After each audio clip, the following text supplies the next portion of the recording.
मनाया जाता है। तो विज्ञान दिवस को लेकर के चंद्रशेखर रमन 28 फरवरी, ताकि लोग पाखंडवाद से मुक्त हो और विज्ञान के प्रति सचेत हो, इसको लेकर के। और 1936 में ये कमला नेहरू का भी निधन हो गया था स्विट्जरलैंड में 28 फरवरी 1936 को। यह भी विषय रहा। कमला नेहरू को भी नमन किया गया विभिन्न स्थानों पर।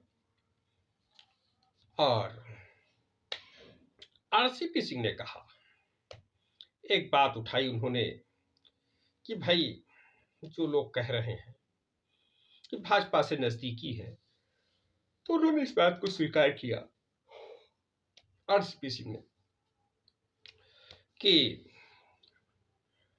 बीजेपी ने आरसीपी सिंह को मंत्री बनाया चंद दिनों के लिए, बमुश्किल एक साल के लिए एनडीए के साथ रहे मंत्री। लेकिन जो लोग 17 बरस रहे मुख्यमंत्री, 10 साल रहे मंत्री केंद्र सरकार में, तो वो लोग माने 7 वर्ष रहे केंद्र सरकार में मंत्री और 17 साल तक चीफ मिनिस्टर बने रहे, मुख्यमंत्री बने रहे बिहार के। तो उन लोगों की नजदीकी कितनी है? अगर हम 1 साल में इतने प्रिय हो गए, उनके 1 साल में नजदीकी बढ़ गई, तो जो लोग 17 साल मुख्यमंत्री रहे, 7 साल केंद्र में मंत्री रहे, उनकी नजदीकी कितनी होगी? और उन्होंने पूरा संकेत दे दिया कि भाई भाजपा के साथ तो मैंने काम किया हुआ है और भाजपा के साथ हम रहेंगे। उन्होंने कहा भाजपा के साथ रहने में कोई दिक्कत नहीं होगी। बजट जो आया बिहार सरकार का, जो वित्त मंत्री विजय चौधरी ने पेश किया, बिहार सरकार का बजट, वो 2,61,885 करोड़ का बजट पेश किया गया। संस्कृत शिक्षकों को 7वें वेतनमान की घोषणा, बिहार सरकार ने 7वें वेतनमान की घोषणा भी कर दिया। और नीतीश सरकार ने यह भी कहा कि भाई शराब से मौत पर जो हो रहा है, बड़ा हो हल्ला मचा हुआ है, लोग मुआवजे की मांग भी कर रहे हैं। तो मुआवजे की बात अगर करना ही है तो सर्वदलीय बैठक हम बुलाते हैं, सब लोग बैठे और मुआवजा की नीति तय करें।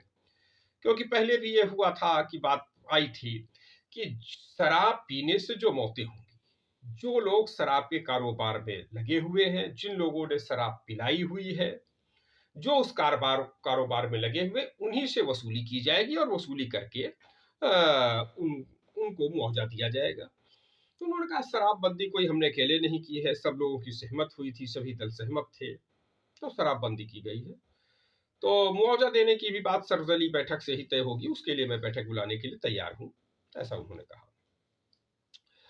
और एक बात उन्होंने चंद्रशेखर ने कही, तो चंद्रशेखर जो अपना प्रलाप कर रहे हैं विभिन्न हिंदू धर्म के धर्म ग्रंथों पर, रामचरितमानस पर, तो उसको लेकर के भाजपा के मिले राणा रणधीर सिंह, तो उन्होंने राणा रणधीर सिंह ने कहा कि भाई चंद्रशेखर क्या बोलते रहते हैं, ये शिक्षा मंत्री है, उनकी तो बातें अशिक्षा मंत्री जैसी है, जैसे अशिक्षापूर्ण बातें कर रहे हैं, अशिक्षित तरीके से बातें कर रहे हैं।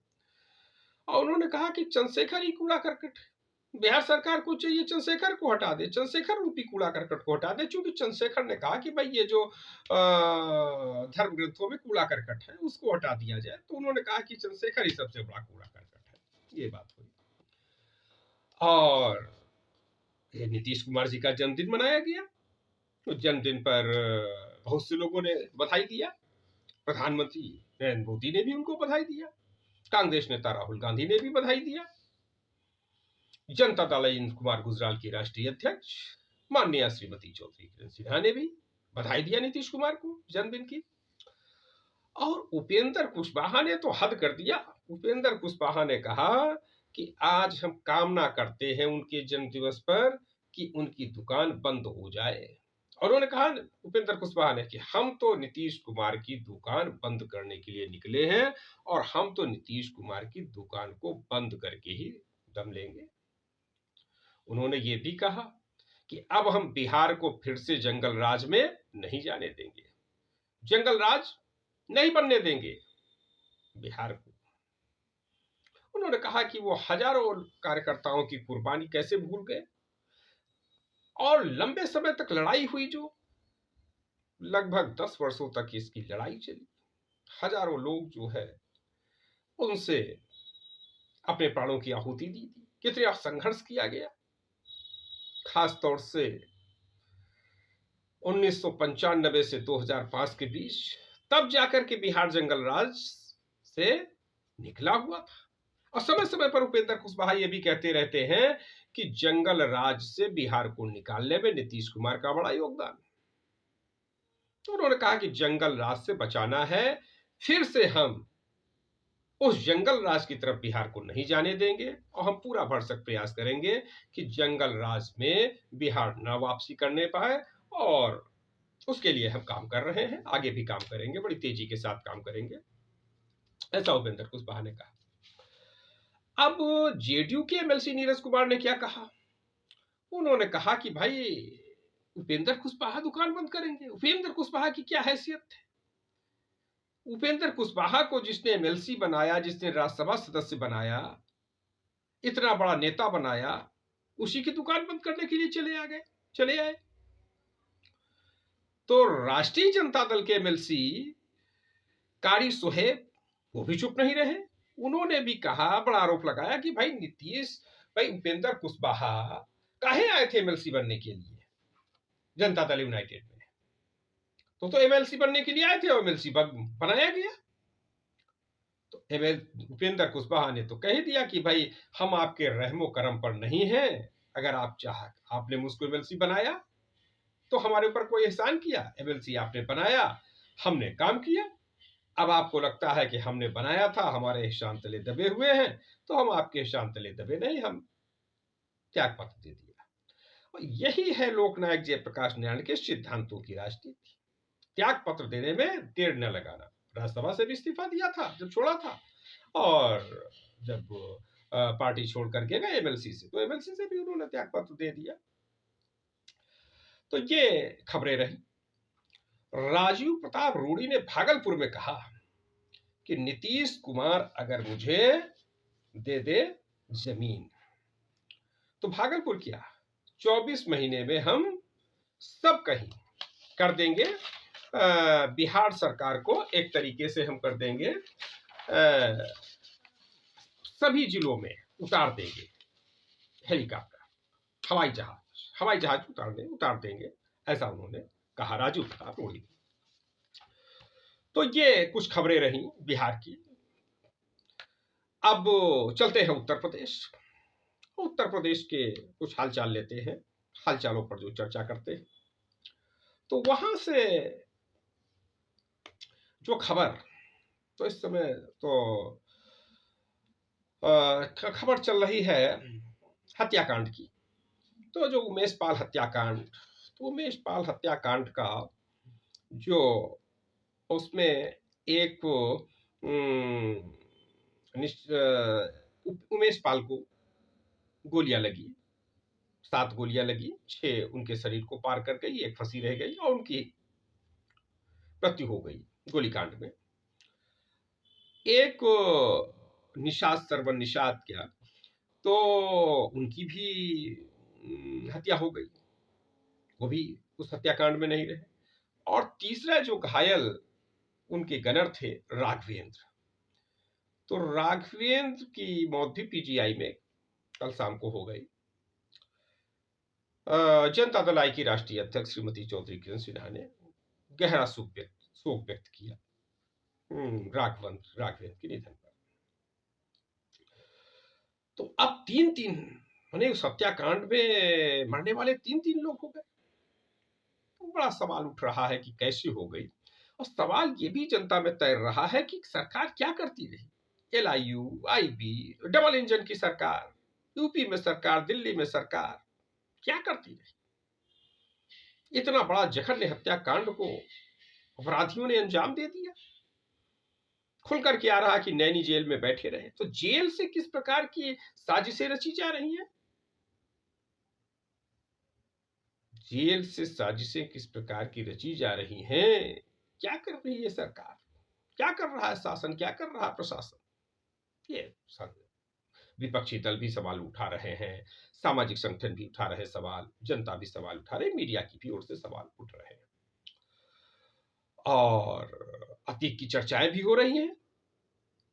सबसे बड़ा एक कांड हुआ था कि लखनऊ के व्यापारी को जिस प्रकार से लखनऊ से पकड़ करके ले जाते हैं लोग देवरिया की जेल में, और देवरिया की जेल में मारते हैं, पीटते हैं और उसके बाद अधमरा सा कर देते हैं और फिर उसके बाद खाली कागज में, सादे कागज में उससे लिखा लेते हैं कि उसकी संपत्ति का ये सब जो है लिखा पढ़ी करा लेते हैं, अपने नाम दर्ज करा लेते हैं। फिर वो सुप्रीम कोर्ट जाते हैं, व्यापारी, जिस व्यापारी के साथ ऐसा विभत्स कार्य किया। फिर उसके बाद सुप्रीम कोर्ट फैसला देता है, निर्णय देता है, आदेश देता है कि चलिए इनको दूसरी जगह ले जाओ। तो वो जाते हैं साबरमती की जेल में। तो ये रहा कि योगी सरकार की 19 में जब ये कांड हुआ था, जघन्य कांड, तो उस समय भी योगी सरकार आ गई थी। 19 के पहले ये कांड हुआ था। योगी सरकार की पकड़ के अपराधियों पर ढीली है। योगी ने कहा मिट्टी में मिला देंगे। तो अब एक बात ये भी आ रही छन करके कि गुर्गे, तो मुख्तार के भी गुर्गे मारे जाते थे, अखबार में छपता था। लेकिन जब कृष्णानंद राय की हत्या हुई थी तो भारतीय जनता पार्टी ने पूरे देश भर में आंदोलन किया था। उत्तर प्रदेश में बड़ा आंदोलन हुआ था। समाजवादी पार्टी की सरकार थी कि फांसी दो, फांसी दो। लेकिन जब डबल इंजन की सरकार बन गई तो फिर फांसी क्यों नहीं। गुर्गे ढेर हुए लेकिन फांसी क्यों नहीं। बुलडोजर चला लेकिन फांसी क्यों नहीं हुई। गुनहगारों की फांसी क्यों नहीं हुई, कब होगी फांसी, इस पर चर्चा है, लोगों में चर्चा है। वही राजूपाल के गुनहगारों को अगर फांसी दे दी गई होती, उनको नियंत्रित किया गया होता, उन पर अंकुश लगाया गया होता, तो ये राजूपाल के भाई उमेश पाल की हत्या नहीं हुई होती और ये दो सरकारी गनर बेमौत न मारे जाते हैं।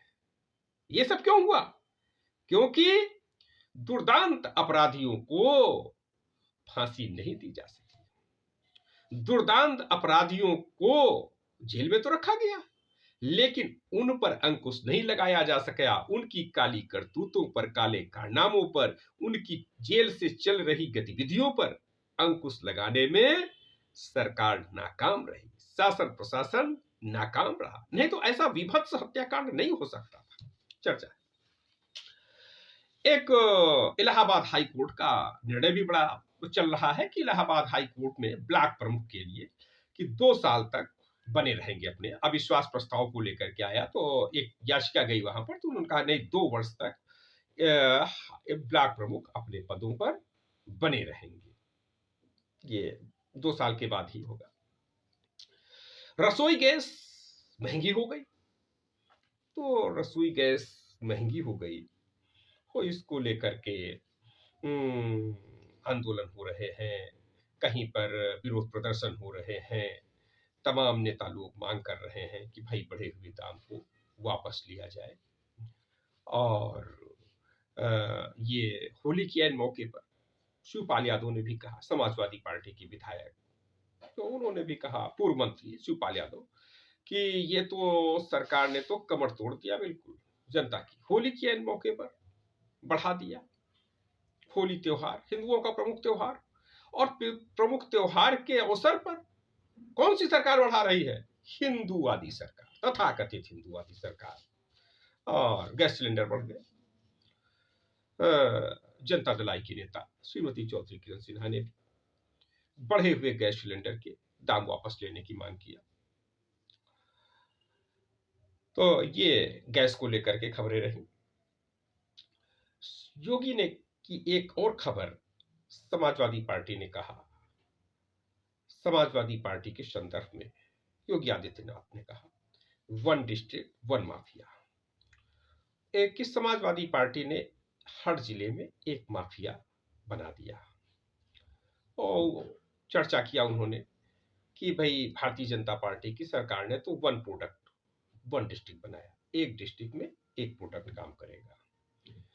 तो उसको लेकर के अब सवाल भी उठाए गए कि भाई कितने माफिया हैं जिनको दंडित किया गया, कितने माफियाओं की जमीनें छीनी गई, कितने माफियाओं को जेल भेजा गया, कितने माफियाओं को सजा दी गई, कितने माफियाओं ने कितने जघन्य कांड किए थे। तो ये कोई सूची प्रकाशित करना चाहिए सरकार को। सरकार श्वेत पत्र जारी करे, माफियाओं को हर डिस्ट्रिक्ट में एक माफिया, और माफिया अगर समाजवादी पार्टी ने न बनाया होता, बहुजन समाज पार्टी ने न बनाया होता, तो भारतीय जनता पार्टी की सरकार नहीं आती। तो भारतीय जनता पार्टी की सरकार तो माफियाओं से बचने के लिए आई। माफियाओं का जो आतंक था, जिले में ही नहीं, हर जिले में, हर विधानसभा क्षेत्र में, हर ब्लॉक में, हर थाने में तो माफिया थे। जो माफिया फैसला कर लेते थे वही होता था। नो वकील, नो दलील, नो अपील, ये सब घटनाक्रम आते थे। और एक तो बेहद घटनाक्रम अतीत का, एक तो ये देवरिया में, जो देवरिया जेल में जिस व्यापारी को मारा पीटा, उससे सादे कागज पे लिखवाया उसकी संपत्ति, ये। और दूसरा, नोएडा पहुंच गए। इलाहाबाद से काम नहीं चलेगा, इलाहाबाद को छोड़ो, जो इलाहाबाद में तो बहुत राज कर लिए, बहुत इधर उधर कर लिए भाई, इसको जमीन उनको जमीन, जो भी है जैसा कारोबार कर लिया गया, इलाहाबाद में बहुत हो गया। अब नोएडा चलना है तो नोएडा चले गए। नोएडा में चेयरमैन के घर पहुंच के धावा बोल दिया। इस प्रकार से खबरें चल रही हैं। तो अब ये बड़ा आतंक जो रहा माफियाओं का, तो माफियाओं के सफाए पर भाई तमाम लोग, तमाम नेता, जब कोई माफिया दूसरे का धन हड़पने वाला विधायक हो जाए, सांसद हो जाए, तो फिर लोग उसे माफिया कहने से बचते हैं, डरते हैं। और ये जो खेल चलता है कि तमाम नेता इधर आ गए, लोग कहते हैं भाई भाजपा के पास वॉशिंग मशीन है जिससे पाप धुल गए। तो बहरहाल जो इधर आ गए तो उनके पाप क्या धुल गए, साइलेंट हो गए, अपराध करना छोड़ दिया। तो बहस इस बात की अब होने लगी है, चर्चा इस बात की होने लगी है कि भाई कितने माफियाओं के खिलाफ कार्रवाई की गई, कहीं फांसी दी गई। कुछ माफियाओं, कम से कम उन माफियाओं को फांसी दी जानी चाहिए जिनके ऊपर जघन्य हत्या कांड करने के आरोप हैं। कई लोग जिन हत्याकांडों में मारे गए हैं, उनके जो आरोपी हैं, कम से कम, और डबल इंजन की सरकार में भी जिसके लिए जो है मांग की गई थी, अब भाजपा के ही द्वारा मांग की गई थी, फांसी दो फांसी दो, तो कम से कम उन माफियाओं को तो फांसी दी जानी चाहिए। लंबा अरसा बीत गया, 20 बरस बीत गए, गंगा जमुना में कितना पानी बह गया, कितनी सरकारें आई चली गई, कितने अधिकारी आए चले गए, कोर्टों में कितने जज बदल गए, जिलों में कितने एसपी डीएम बदल गए, ये सब चर्चाएं चल रही हैं।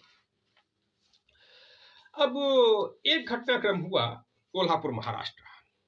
तो महाराष्ट्र में संजय राउत, शिवसेना नेता, उन्होंने कहा भाई जो मौजूदा शिवसेना से तात्पर्य सत्तारूढ़ शिवसेना, जो सत्तारूढ़ शिवसेना है वह चोर मंडली है और फर्जी शिवसेना है, क्योंकि असली शिवसेना तो बाला साहब के ठाकरे की शिवसेना तो हम हैं, उद्धव ठाकरे हैं असली शिवसेना। तो इस बयान की आलोचना हुई। महाराष्ट्र की विपक्षी नेता अजीत पवार ने कहा नहीं, शब्दों पर संयम रखना चाहिए, उन्होंने अमर्यादित बयान दिया है। कांग्रेस के विधायक दल के नेता बाला साहेब थोराट ने भी कहा कि भाई संयम बरतना चाहिए, संजय राउत को ऐसा नहीं बोलना चाहिए, कैसा कैसा बोल रहे हैं। अब इस बयान की विश्लेषण ये हो रहा है कि आज की तारीख में तो शिवसेना माने संजय राउत, उद्धव ठाकरे और अजीत पवार और ये बाला साहब थोराट, ये तो सब एक साथ है ना। तो फिर संजय राउत की आलोचना क्यों कर रहे हैं? तो कहीं ऐसा तो नहीं है कि कुछ बिखराव हो रहा है इस घटनाक्रम में? क्योंकि अभी संजय सिंह वगैरह भी मिले हुए थे उद्धव ठाकरे से, तो उस बात को लेकर भी चर्चा चल रही कि भाई उद्धव ठाकरे वगैरह से आम आदमी पार्टी भी मिल रही है। तो कहीं ऐसा तो नहीं है कि नया कोई सिस्टम बन रहा हो, कांग्रेस वहां से हट रही हो महाराष्ट्र की लोकसभा सीटों को लेकर के, भविष्य की राजनीति को लेकर के, या इस बात को लेकर के कि भाई शिवसेना पर हिंदुत्व का जो एक वो लगा हुआ है कि भाई छाप है, हिंदुत्व की छाप। शिवसेना का इतिहास हिंदुत्व के लिए लड़ने वाला इतिहास है। तो हिंदुत्व के इतिहास को लेकर के कांग्रेस कुछ हट रही हो, या फिर ये जो हिंदी भाषी क्षेत्रों से आए हुए लोगों, खासतौर से यूपी बिहार के लोग जो वहां गए, मध्य प्रदेश वगैरह के लोग जो गए वहां, छत्तीसगढ़ राजस्थान, तो उनको लेकर के ये कि भाई ये कांग्रेस बचना चाह रही कि भाई ये शिवसेना पे आरोप है कि हिंदी भाषी क्षेत्रों को भगाने का आरोप, यूपी बिहार के भैया लोगों को भगाने का आरोप है। तो इस प्रकार की ये भी चर्चा चल रही है। तो एक और घटनाक्रम हुआ तमिलनाडु। तो तमिलनाडु में क्या हुआ कि तमिलनाडु में भी वहां की जो खबरें हैं, वहां पर हिंदी भाषी क्षेत्रों को अपमानित किया जा रहा है, भगाया जा रहा है, मारपीट की घटनाएं हो रही हैं और तमाम अखबारों में भी ये बात छपी हुई है। तो इसी बीच तमिलनाडु की चर्चा इसलिए हो गई कि चेन्नई में स्टालिन का था जन्म दिवस। तो स्टालिन के जन्म दिवस कार्यक्रम में गए विपक्षी नेता, कांग्रेस के अध्यक्ष खड़गे जी गए, समाजवादी पार्टी के राष्ट्रीय अध्यक्ष उत्तर प्रदेश के पूर्व मुख्यमंत्री अखिलेश यादव गए वहां पर, बिहार के उप मुख्यमंत्री तेजस्वी यादव गए वहां पर, जम्मू कश्मीर के पूर्व मुख्यमंत्री फारूक अब्दुल्ला गए। तो इस प्रकार से जनता दल सेकुलर के नेता गए, माने विभिन्न नेताओं का जमावड़ा वहां पर भी हुआ, चेन्नई में भी। तो अब ये भी चर्चा है कि भाई तेजस्वी यादव, चूंकि बिहार के लोग को बड़े पैमाने पे उपेक्षा हो रही, उनके साथ जो दुर्व्यवहार किया गया, तो ये उनसे कुछ बोले हैं कि नहीं बोले हैं, अभी कुछ पता नहीं चला है कि भाई इन्होंने तेजस्वी बोले हों कि भाई स्टालिन ये क्या कर रहे हैं आप, गड़बड़ हो रहा है। इधर स्टालिन की इस जो जमावड़ा हुआ है, तो इसके पहले केसीआर ने जो रैली किया था खम्मन में, तो उससे तुलना की जा रही है कि जिस प्रकार से खम्मन में केसीआर ने सब लोगों को बुलाया हुआ था, माने भीड़ और कुछ विपक्षी नेता, और विपक्षी नेता वो जो मुख्यमंत्री रह चुके हैं या मुख्यमंत्री स्तर के हैं, बनने वाले हैं, इस प्रकार के नेताओं का जमघट, जैसा केसीआर ने खम्मन में बुलाया तेलंगाना में, वैसा ही लगभग जमघट इन्होंने चेन्नई में लगाया डीएम के नेता स्टालिन, जो अब 70 वर्ष के हो गए हैं। ये प्रमुख खबर रही। अब खबर दिल्ली से, तो दिल्ली से खबर यह है कि केजरीवाल ने फैसला किया अपने मंत्रिमंडल को बढ़ाने का।